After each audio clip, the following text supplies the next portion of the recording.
Il est 8h16, Pierre de Villeneuve. La secrétaire d'État à l'écologie, Emmanuelle Vargon, est votre invitée, Audrey Crespo-Marin. Bonjour Emmanuelle Vargon. Bonjour.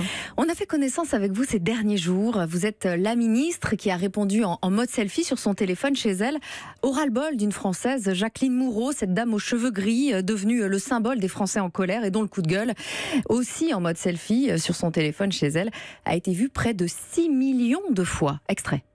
J'ai deux petits mots à dire à Monsieur Macron et son gouvernement. Quand est-ce que ça va se terminer, la traque aux conducteurs que vous avez mis en place depuis que vous êtes là, parce que là, on atteint des sommets. J'ai fait une petite liste de ce qu'on subit depuis que vous êtes là, mais on en a plein les bottes. C'est clair ? Qu'est-ce que vous faites du pognon ? Qu'est-ce que vous faites du pognon dans cette vidéo aux 6 millions de vues ? Jacqueline Moureau vous pose la question plusieurs fois. Qu'est-ce que vous lui répondez ?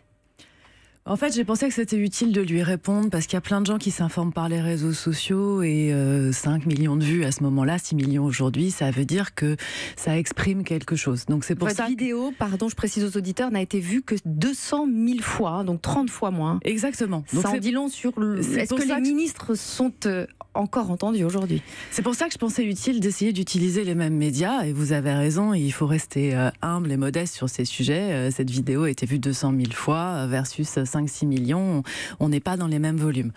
Après, j'ai essayé d'expliquer pourquoi est-ce qu'on avait mis en place cette augmentation de la fiscalité du carburant et ce qu'on faisait pour accompagner en particulier les ménages les plus modestes. Donc voilà, l'objectif c'était assez pédagogique en fait. Donc vous regardez votre vidéo. Emmanuelle Vargon, hier le gouvernement annonçait les distributeurs vont répercuter la baisse du prix du baril à la pompe au jour le jour. Mais le président de la région Hauts-de-France, Xavier Bertrand, vous répond le prix du baril depuis début octobre a baissé de 20%. Le litre a baissé entre 3 et 5%. Elle est passée où la différence, vous demande-t-il ? En fait, on mélange, quand on regarde le prix du carburant, le prix de la matière première, les taxes et les évolutions.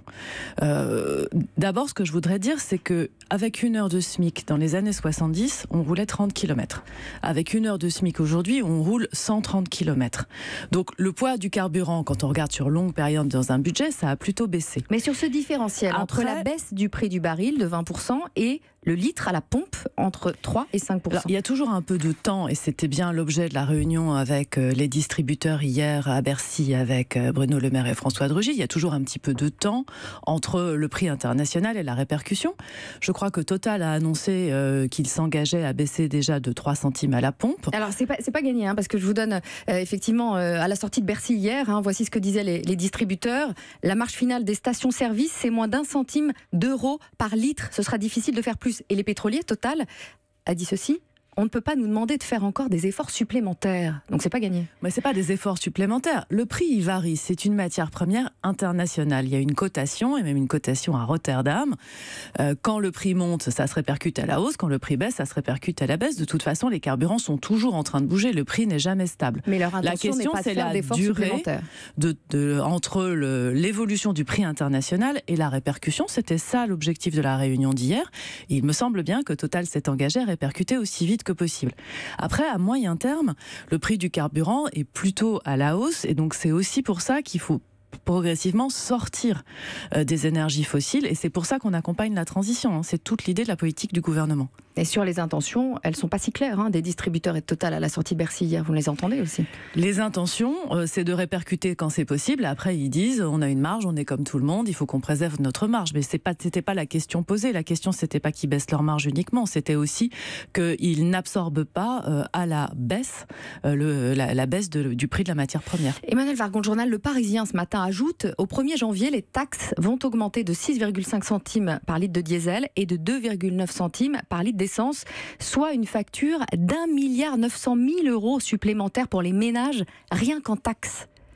Dans la loi de finances 2019, il y a une augmentation de la fiscalité sur les carburants qui fait à peu près 1,9 milliard pour les ménages, et une baisse de la fiscalité sur les ménages, fiscalité et cotisations sociales, d'environ 6 milliards.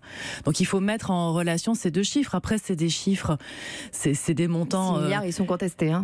Ils sont peut-être contestés, mais ça, c'est la baisse de la taxe d'habitation, c'est la réduction des cotisations sociales, c'est l'augmentation de la prime d'activité, ce sont les mesures favorables au pouvoir d'achat type chèque énergie.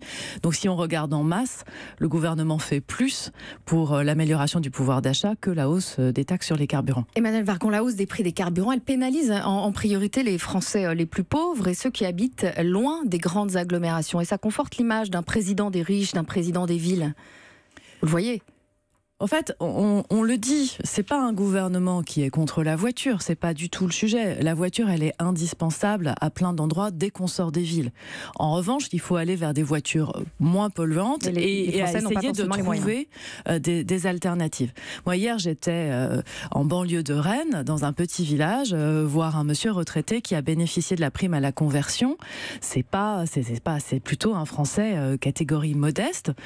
Sa prime à la conversion, elle a marché. Il a bénéficié de ces 2 000 € d'aide, il a pu changer de voiture, acheter une voiture plus petite, moins polluante, et d'ailleurs c'est le premier à dire, je prends pas tout le temps ma voiture parce que pour faire 500 mètres et aller à la boulangerie, je peux aussi y aller à pied, c'est tout ça qui se joue. Emmanuel Vargon, le président a promis un geste pour aider les plus modestes à payer leur carburant, créer une nouvelle subvention pour permettre aux Français de payer la hausse des taxes. C'est un peu une usine gaz, non ? Non, le président a dit plusieurs choses, il les a dit sur votre antenne, donc vous étiez aux premières loges. Il a dit il faut accompagner les plus modestes, il a cité le chèque énergie, et il a dit aussi il faut probablement traiter la situation des gens qui sont vraiment des très gros rouleurs. Et ça, c'est pas un nombre très élevé de nos concitoyens, mais c'est des gens qui prennent beaucoup leur voiture pour aller travailler, avec des trajets avec beaucoup de kilomètres par jour. Donc c'est un cas un peu particulier, et voilà, le gouvernement est en train de regarder quelle est la meilleure manière pour accompagner cette population-là. Mais est-ce que ce n'est pas un peu facile d'augmenter les taxes et de demander aux régions de financer ça avec les fameux 20 €? En fait, le gouvernement a donné une ligne claire qui est une fiscalité qui pèsera progressivement plus sur les carburants et moins sur le travail. La question, c'est l'accompagnement. C'est-à-dire comment est-ce qu'on fait, des régions, comment est-ce qu'on fait pour accompagner les personnes, nos concitoyens, les ménages en particulier les plus modestes dans cette transition. Et c'est bien si il y a une coordination, si les gestes sont coordonnés entre l'État, les régions et d'autres collectivités locales d'ailleurs, et les entreprises qui d'ailleurs contribuent avec le versement transport au trajet de leurs salariés. Emmanuel Vargon, cette colère dans la rue le 17 novembre, elle est en passe d'être récupérée par les partis extrémistes. Cette colère, elle ne vous inquiète pas ? Cette colère, je crois que chaque membre du gouvernement l'entend et on sent aussi une cristallisation de tout un tas de mécontentements qui s'expriment sur le sujet du carburant, qui est peut-être un sujet particulièrement passionnel et particulièrement symbolique. Donc je pense qu'il faut qu'on soit très vigilant, il faut qu'on soit à l'écoute. C'est aussi pour ça que je voulais être sur les réseaux sociaux, parce que je pensais important d'être dans le dialogue. Après, on n'est jamais très favorable à toute forme de récupération. Merci Emmanuel Vargon.